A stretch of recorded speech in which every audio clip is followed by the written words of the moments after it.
வாழ்க வையகம், வாழ்க வையகம், வாழ்க வளமுடன்.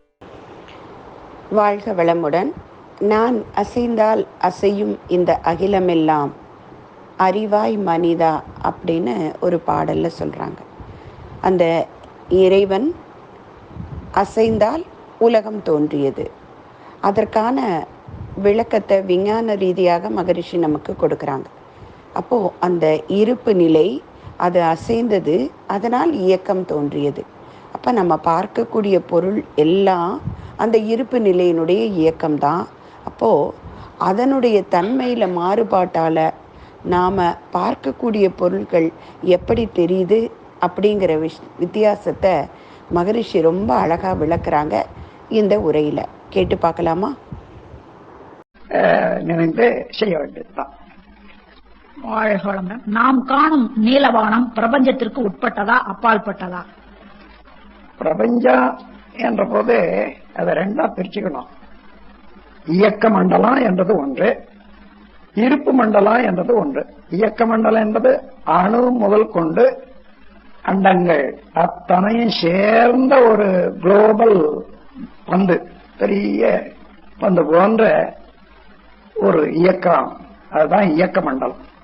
அந்த இயக்க மண்டலத்துக்கு அப்பாலாக அணுவும் ஆகாத இருப்பு நிலையாகவே இருந்து கொண்டிருக்கிறது தான் இருப்பு மண்டலம்.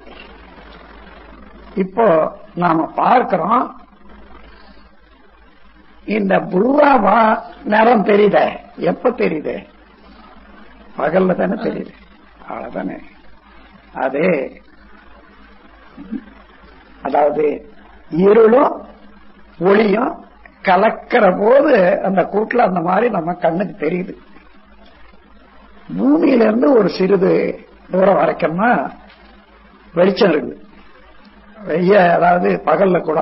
என்றால் சூரியனுடைய அலை பூமியில படும்போது அந்த அலையினுடைய தன்மையாக உள்ள சூரியனுடைய வெளிச்சம், சூடு, இந்த ரெண்டும் எந்தெந்த அணுக்கள் மேல படுகிறதோ அதையெல்லாம் தன்மையாகிற போது பூமியில் இருக்கிற சூடுதான் இப்ப நம்ம பார்க்கிறோம். அதே போல பூமியினுடைய வெளிச்சம் தான் பார்க்கிறோம்.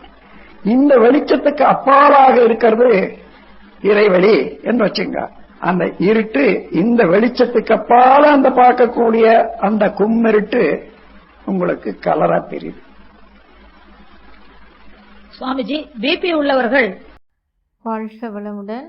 ஸ்கை வேதாத்திரியம் அமுதம் சேனலுக்கு இதுவரைக்கும் சப்ஸ்கிரைப் பண்ணின அனைத்து அன்பர்களுக்கும் மிக்க நன்றி.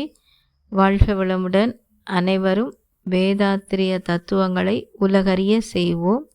இந்த சேனலை உங்கள் நண்பர்கள் அனைவருக்கும் ஷேர் செய்து பயன்பெறுங்கள். நன்றி. வாழ்க வளமுடன்.